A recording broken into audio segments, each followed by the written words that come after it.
Hey everyone, ready for another deep dive into the crypto world? Always exciting to see what's new and maybe a little unnerving. Definitely. Yeah. Today we're sifting through Paralogic.com's recent posts. Their insights are usually spot on. Absolutely. This is like your cheat sheet to the And, cryptosphere, and but not financial advice. Always do your own research. couldn't agree more. Let's jump in. Where do we even begin with all this? Well, how about the future of money? Stablecoins versus CBDCs, central bank digital Oh currencies. yeah, like a digital dollar straight from the government. Exactly. But then you have stablecoins like Tether. Hold on. Tether. The one that's holding more U.S. Treasury bonds than some countries? Yep, that's the one. It's a pretty big power shift, right? Makes you think, where's all this heading? Economist Eswar Prasad thinks CBDCs could be our new digital cash, like for everyday transactions. Okay, and stablecoins.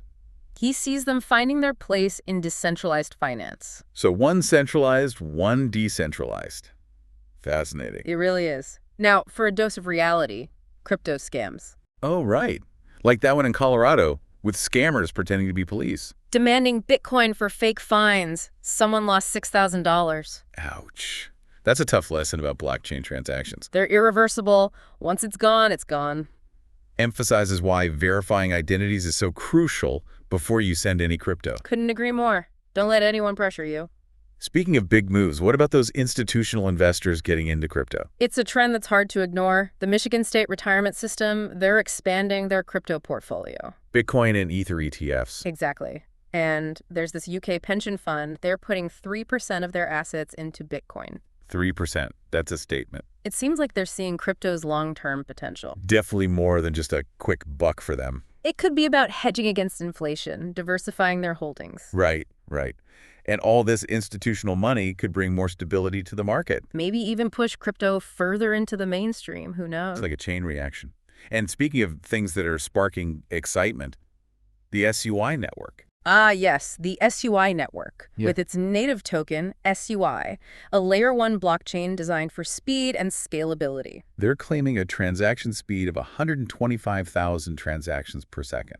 Now, compare that to Visa. They handle something like 1,700 per second. It's a whole different ballpark. They're using parallel transaction processing, directed acyclic graphs, DADs. Instead of the traditional blockchain structure. Right, and the move programming language. So it's not just about speed, but also security and functionality. Precisely. It could really change the game for blockchain technology. But let's not forget about the threats in the present. Right. Like that fake call Android Trojan shows how important mobile cybersecurity is, especially with more financial transactions happening on our phones. This Trojan, it's getting sneakier, isn't it?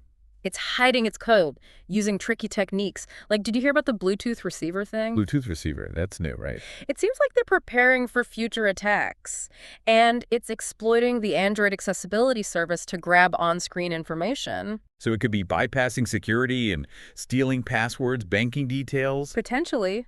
Scary stuff. And it's not limited to a specific region anymore. It could be targeting Android users worldwide.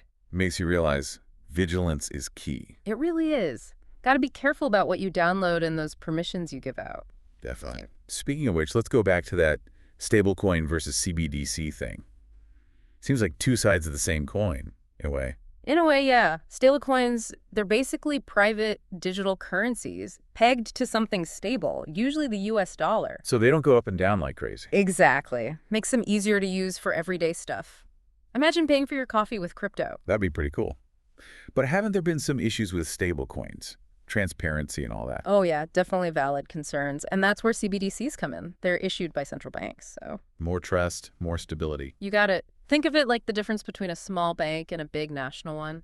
So it's that age-old debate again. Centralized versus decentralized. Who do you trust more? Tough question. One that'll keep coming up as things evolve. But hey, remember those crypto scams we talked about? Like the fake police officers? Yeah. It shows how tricky these scams can get. Playing on people's fear. Right. And their trust in authority. And when transactions are irreversible, well, that trust can be dangerous. So besides verifying identities, what else can people watch out for?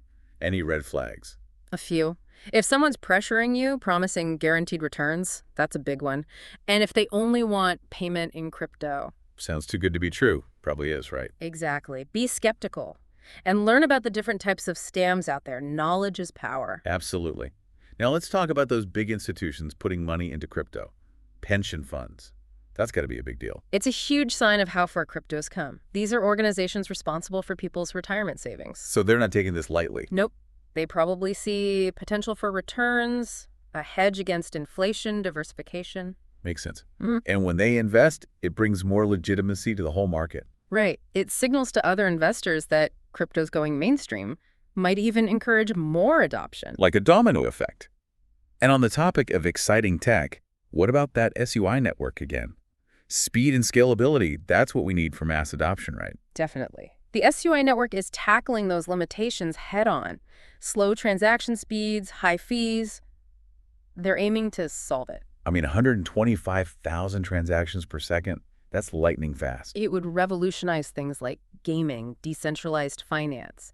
Imagine a blockchain game with lag. No thanks. And they're using the Move programming language for those secure smart contracts. Right, combining security with speed. Pretty powerful combination. So SUI is more than just fast. It's got the whole package. But back to reality for a sec.